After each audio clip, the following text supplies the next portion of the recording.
this isn't scripted, as you can probably tell. So I'm just sort of...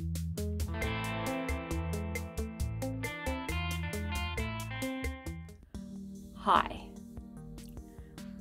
I know you don't know me. I wouldn't expect you to. Unless, of course, you're one of the few that followed me from my Facebook page. In which case, hi Mum! Why am I here? Why am I starting a YouTube channel? Especially now. I mean, I'm at least 15, 20 years too old. Probably 10 years too late to actually have any impact. Do I expect success? No. Do I expect success in anything I do? No. I just kind of roll with the punches. I roll with what is offered to me, and I try and do my best with that and do what I can to succeed. It's not always successful, but that's life. Life isn't always successful. So what is my channel about? Well, it's about me. That sounds really narcissistic, but ultimately that's what it is. It's about my journey through weight loss surgery. It's about my life as an author, as a mother, as an accountant, but I doubt that'll come up because it's not really something anyone cares too much about, but it's part of who I am. So it's part of me, and you can get all of me, or as much of me as you want. So what inspired this channel?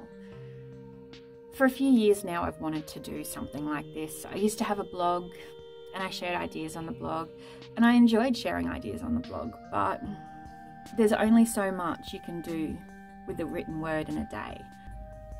I preferred to save my imagination and creativity for my books, where I get to have some fun with the characters and with life, and with all the things that were having some sort of impact on me at the time.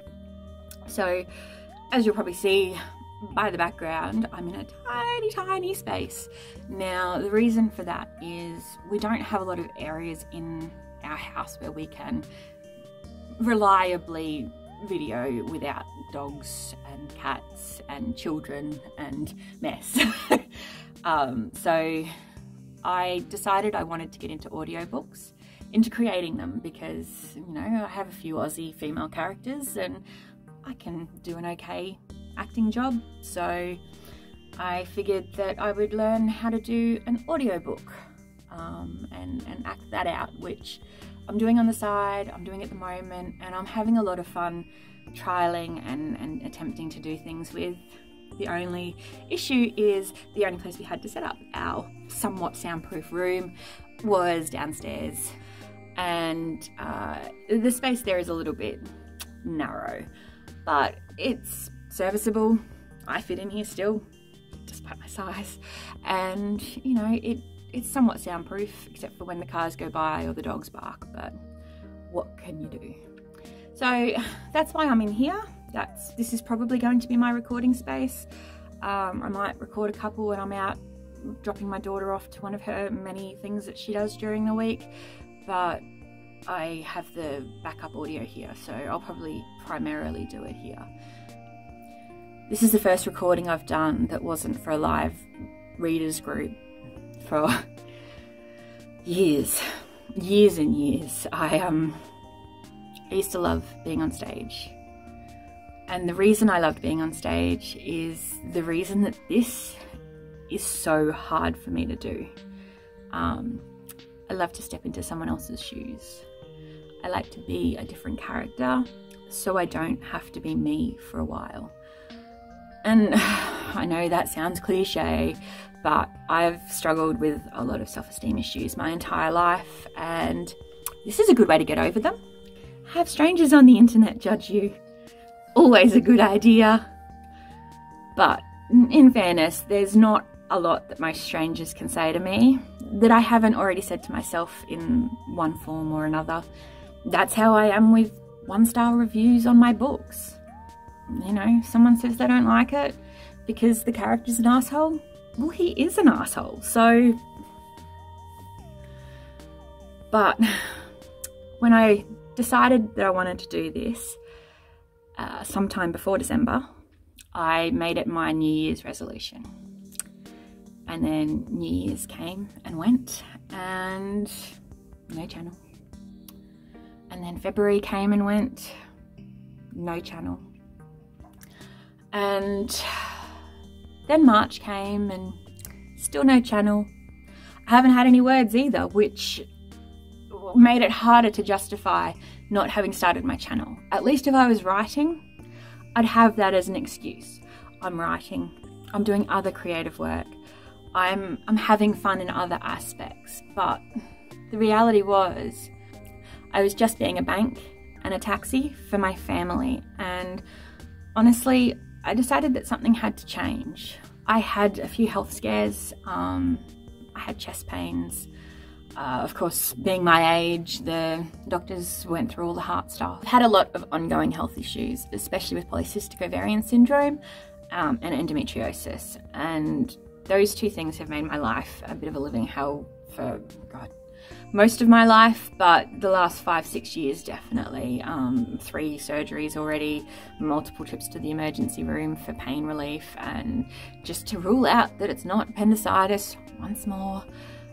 So it's been a bit of a year of discovery and a bit of a year of making some tough choices. And one of those tough choices is that I'll be going for bariatric surgery.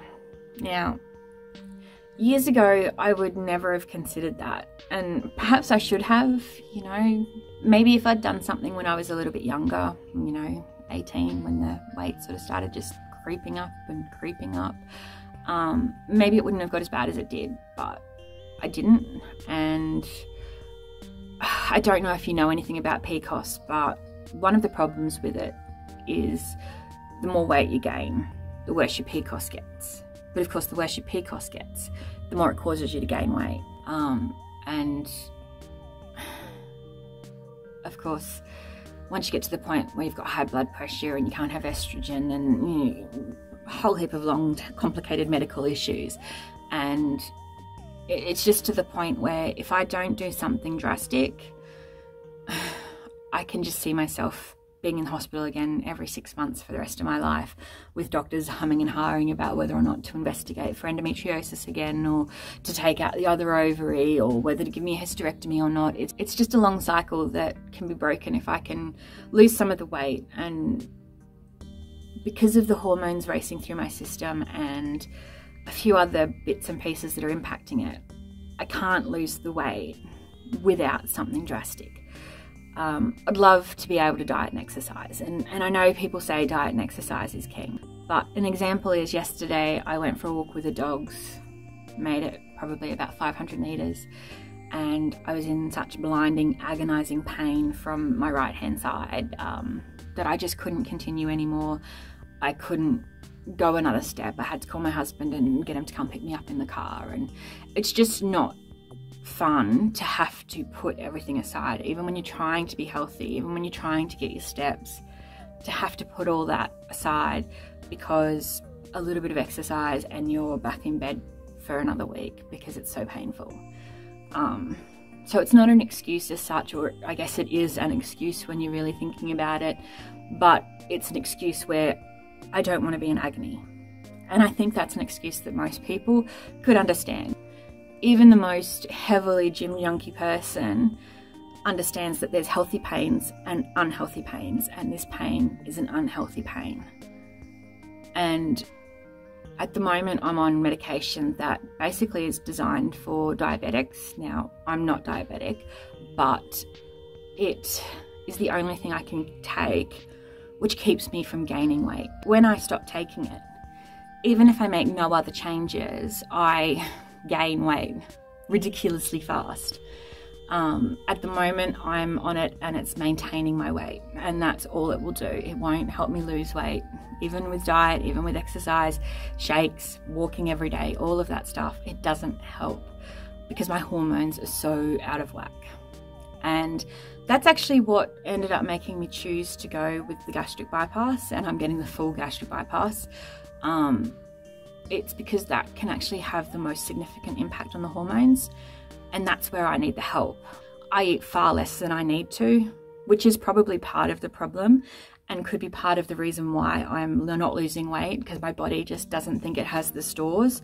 But either way, this will hopefully have a big impact. So for my next few videos, I'll probably do one talking about my fears when it comes to the surgery. I'll probably talk a little bit about my life and my writing and where that's at, where I want to go with it.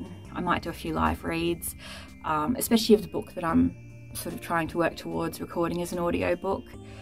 And yes, I know I'm speaking quite fast and I have to slow down, and I'm working on that for the audiobook. It's not something I'm jumping into and going, yay, let's record it now, let's do everything now.